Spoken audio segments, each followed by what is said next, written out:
when people die, they're all afraid and so many things. What you face is unconditional love. That is the judgment, is unconditional love. Last January, I had this experience of what medically they call a stroke.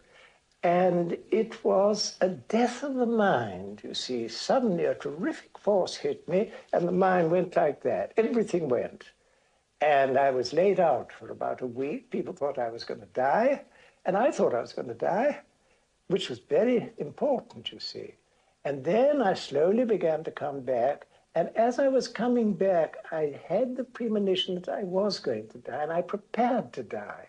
I said the proper prayers and everything and waited, and nothing happened. And then I felt a need to surrender. And it was interesting, surrender to the mother. It came very clearly, surrender to the mother. And I made this act of surrender, and a kind of wave of love overwhelmed me. There was a friend, a nurse, Judy Walters, looking after me, you know, and I called her, I said, I'm being overwhelmed with love. I don't know whether I can survive it. It was such a tremendous power came. I think it was simply opening the unconscious, the feminine simply opened up, you see. But that was a real death, you see, of the mind. And from that time onwards, I've never really been in the dualistic mind. Something is always beyond it, you see. What my experience taught me was that when everything else goes, you discover this love which is in you all the time. It's there, deep down there, and you know nothing about it. But let everything go, and it comes.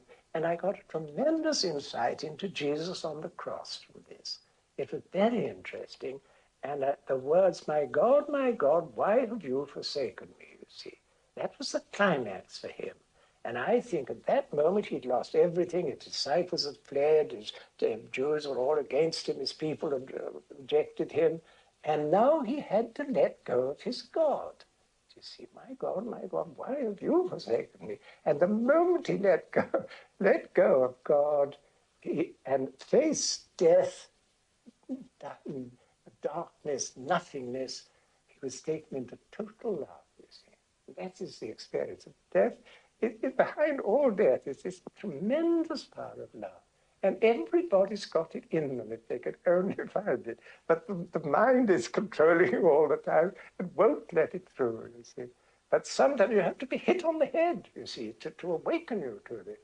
We are no longer afraid of death or accidents or illnesses or whatever. They're all incidents which love can use to reveal itself.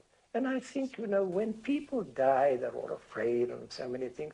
What you face is unconditional love. That is the judgment, is unconditional love, which is very demanding. It doesn't let you do what you like. You see, love demands love. You're called. And some people perhaps cannot respond. It's possible. But for most people, it's so powerful, you just have to give way and surrender. And that's what we're